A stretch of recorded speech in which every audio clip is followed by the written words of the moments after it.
Que tu dieta sea comer muchas grasas y pocos carbohidratos todos los días, digamos básicamente bistec y tocino, puede sonar como una receta para sufrir un ataque cardíaco, o quizás para algunos como un sueño. Pero quienes apoyan este tipo de dieta dicen que ayuda a perder peso y potencialmente puede ayudar a mejorar la salud cerebral. ¿Algo de esto será verdad?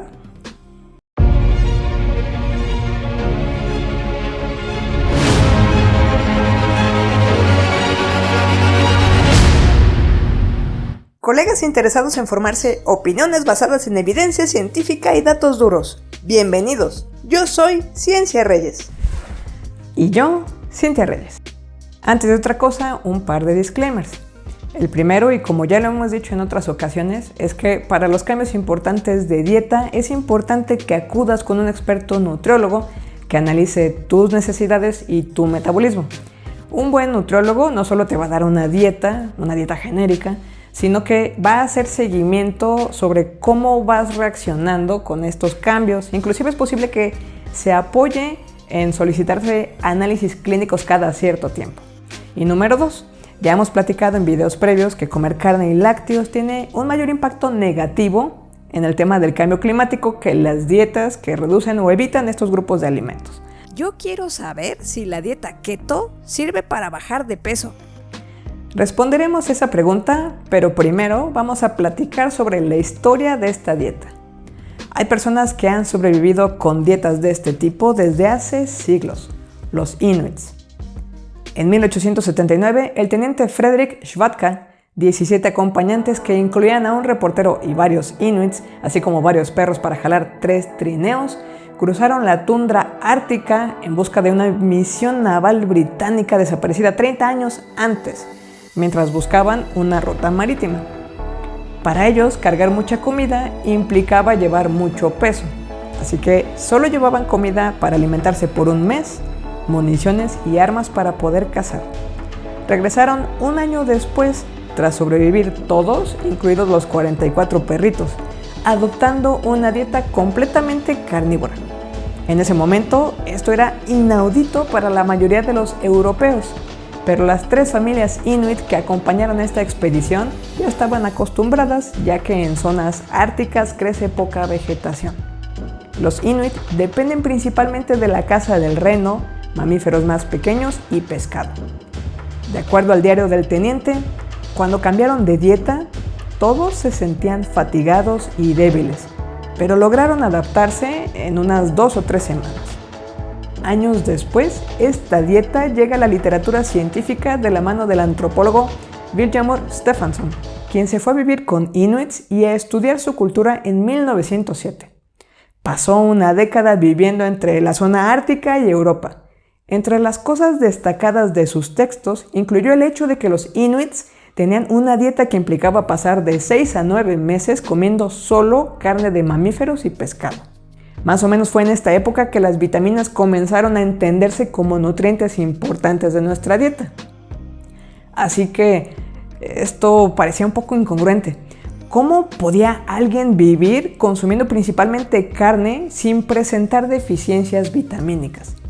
Stefansson y un colega suyo, el Dr. Carsten Anderson, aceptaron en 1929 hacerse análisis de laboratorio frecuentes al sujetarse a esta dieta por un año. Sorprendentemente, terminaron el año sin signos de problemas vitamínicos, ni siquiera escorbuto, que era una enfermedad muy conocida por haber sido sufrida por los marineros en sus largas travesías a causa de la falta de vitamina C. A este asunto de las vitaminas regresaré en un momento.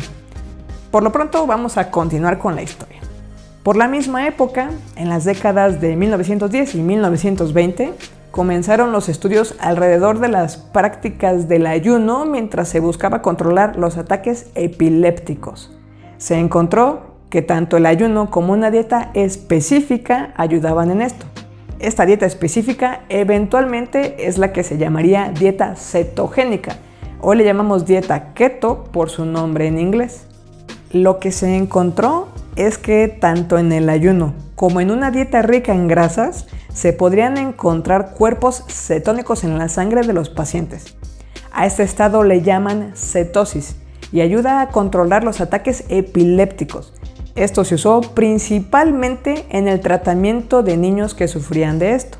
En esta época aún no se tenían disponibles los medicamentos antiepilépticos actuales, por lo que encontrar un mecanismo dietético para controlar este estado fue increíble. Cuando se descubre la difenilidantoína en 1938, se convierte en el tratamiento principal, ya que la dieta keto era considerada rígida, difícil y cara. A pesar de que, como te acabo de comentar, esta dieta se utilizaba principalmente en niños y es más fácil que un niño lleve esta dieta que un adulto. La razón es que el crecimiento de los pequeños implica un consumo energético extra y esto facilita mantenerse en el estado keto. En un artículo de 2016 se menciona que esta dieta se seguía utilizando en ese momento como tratamiento contra ataques epilépticos como una tercera opción e inclusive puede ser opción en adultos, pero en ambos casos implica analizar la salud de la persona ya que tiene algunas contraindicaciones. Esto lo mencionaré más adelante. Prosigamos con la historia. En los 70s, dos investigadores daneses, Bang y Dyrberg, reportaron que los inuits tenían una baja prevalencia de enfermedades coronarias.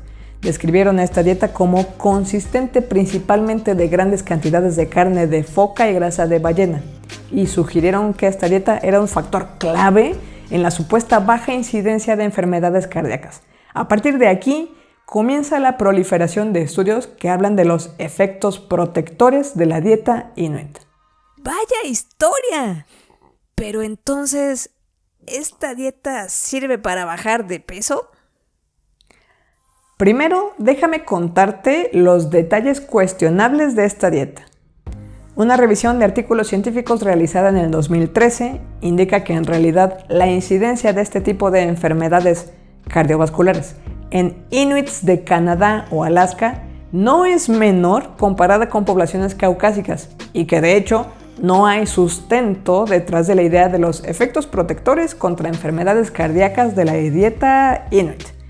Inclusive este artículo menciona que la esperanza de vida en inuits es 10 años menor que la de los daneses y la mortalidad en eventos cerebrovasculares es el doble. Los inuits sí sufren arteriosclerosis desde hace siglos. Hay una publicación de National Geographic de 1987 donde se describe el hallazgo de dos mujeres encontradas congeladas por 5 siglos en hielo, una en sus años 20 y otra en sus 40.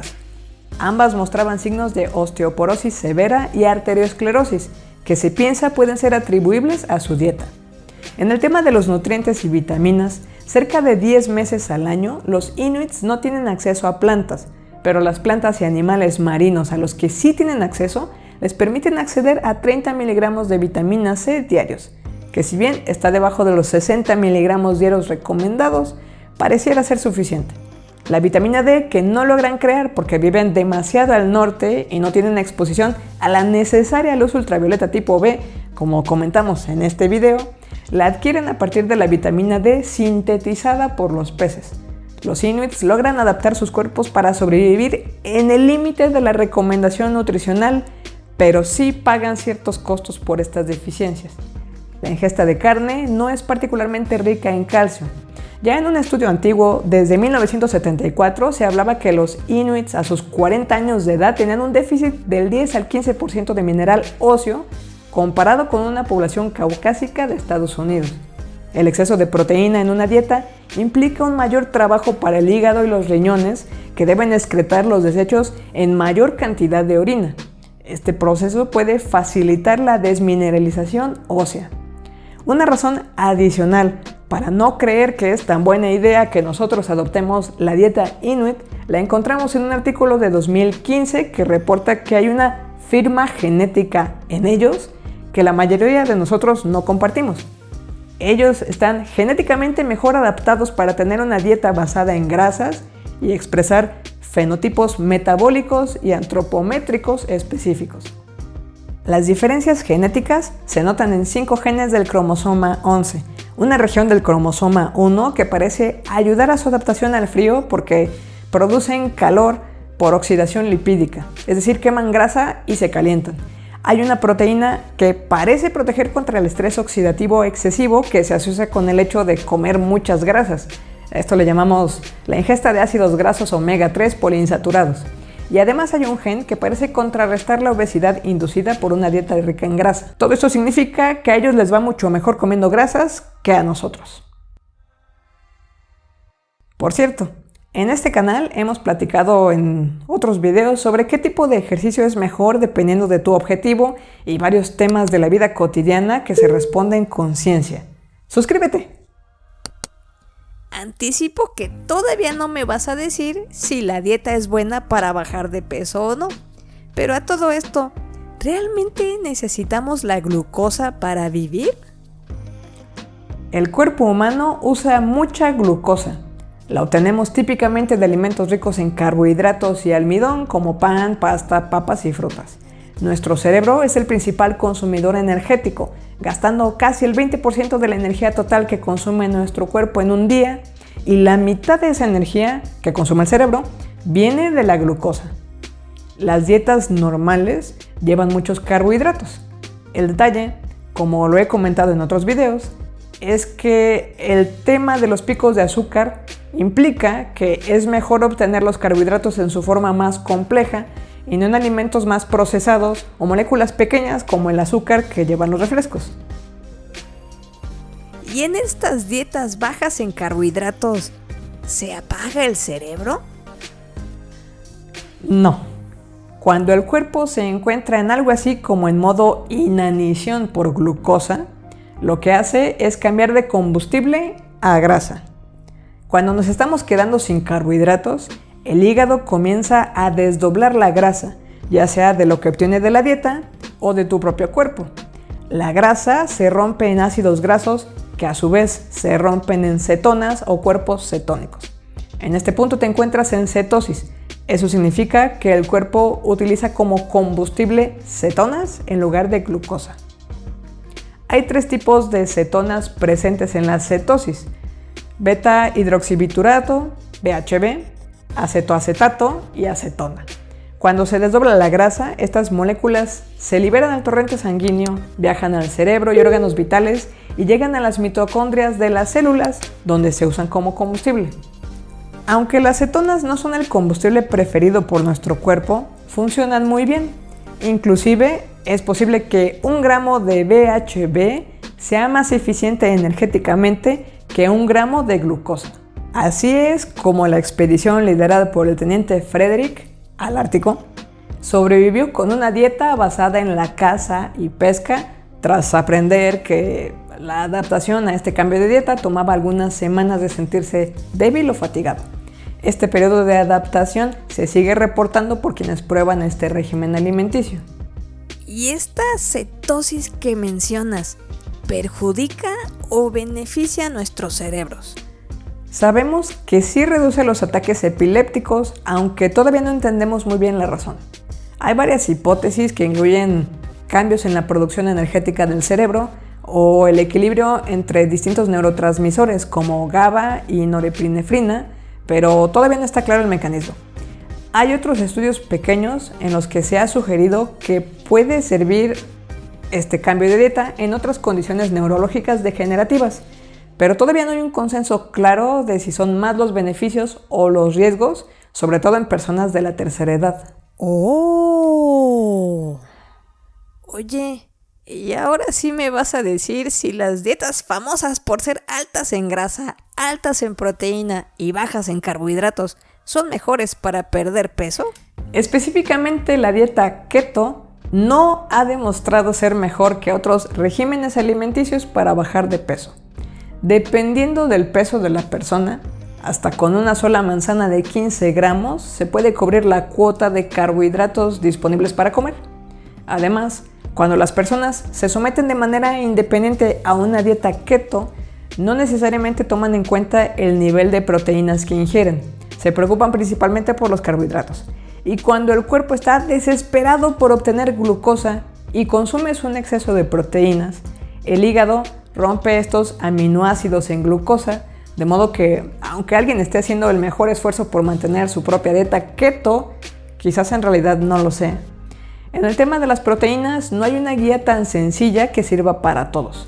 Voy a volver a insistir en que una dieta de este tipo debe ser vigilada por un nutriólogo. Las limitantes excesivas que tiene esta dieta hacen que sea difícil lograr un balance alimenticio adecuado, incluyendo suficiente fibra. Acuérdate que la fibra es importante para la salud de nuestra microbiota. También es importante consumir la cantidad necesaria de proteínas, porque estas se necesitan para reconstruir los músculos y para elaborar distintas hormonas de nuestros cuerpos. Si consumes demasiada grasa saturada que viene de carne animal y no estás en cetosis, esta no va a ser una dieta recomendable desde el punto de vista cardiovascular. La dieta keto no ha sido la única de este tipo que se ha propuesto. Existe la llamada hipótesis carbohidrato-insulina, que dice que una dieta alta en carbohidratos hace que el páncreas secrete más insulina y esto provoca que el cuerpo acumule grasa en lugar de romperla para obtener energía de esta. Esta idea viene de los 70s con el Dr. Atkins, que propuso su versión de dieta alta en grasa, alta en proteína y baja en carbohidratos, aunque es menos extrema que la keto. Desafortunadamente, de acuerdo a una revisión de literatura científica de 2017, no hay evidencia experimental que respalde esta hipótesis y de hecho los estudios más recientes la contradicen. Las dietas bajas en carbohidratos pueden dar la idea de que estás perdiendo peso rápidamente porque los carbohidratos en el cuerpo se almacenan junto con agua. Cuando pierdes los primeros también pierdes agua y perdemos todo el peso asociado. Mientras que comer grasa alenta la digestión y esto permite que la gente se sienta llena. Pero estos efectos, ambos, dejan de ser notorios con el paso del tiempo. En un metaanálisis publicado en el 2006, se analiza el efecto de la pérdida de peso con un seguimiento a largo plazo. En estudios en los que se pone a personas distintas en distintos tipos de dietas vigiladas por expertos. Al cabo de un año, la gente pierde razonablemente la misma cantidad de peso, independientemente de la dieta que esté siguiendo. En cuanto a triglicéridos y colesterol de alta densidad, los valores mejoraron para individuos con dietas bajas en carbohidratos, mientras que para el colesterol total y de baja densidad, los valores mejoraron para individuos con dietas bajas en grasa. Es importante que consideres, por un lado, las deficiencias nutricionales potenciales inherentes a las dietas keto, y el hecho de que en la literatura científica no hay datos a largo plazo sobre su eficacia y seguridad. En cambio, los regímenes convencionales de pérdida de peso tienen el potencial de proporcionar una dieta nutricionalmente equilibrada sin llegar a la necesidad de tener que consumir suplementos alimenticios. Finalmente, la Asociación Americana del Corazón y la Asociación Americana de Dietética han emitido advertencias respecto al peligro que puede ser este tipo de dieta en personas con enfermedades cardiovasculares o diabetes, especialmente si son susceptibles a niveles altos de lípidos. Suscríbete al canal y si quieres apoyar la creación de contenido puedes hacerlo mediante el botón unirse. Publico regularmente los domingos, visita mi canal cada semana. Dato curioso. De acuerdo al reporte 2021 del Índice de Desperdicio de Comida, si el índice contara como un país, su contribución al cambio climático lo pondría en la tercera posición mundial. Se estima que se desperdician 931 millones de toneladas métricas anuales y alrededor del 61% viene de nuestras casas.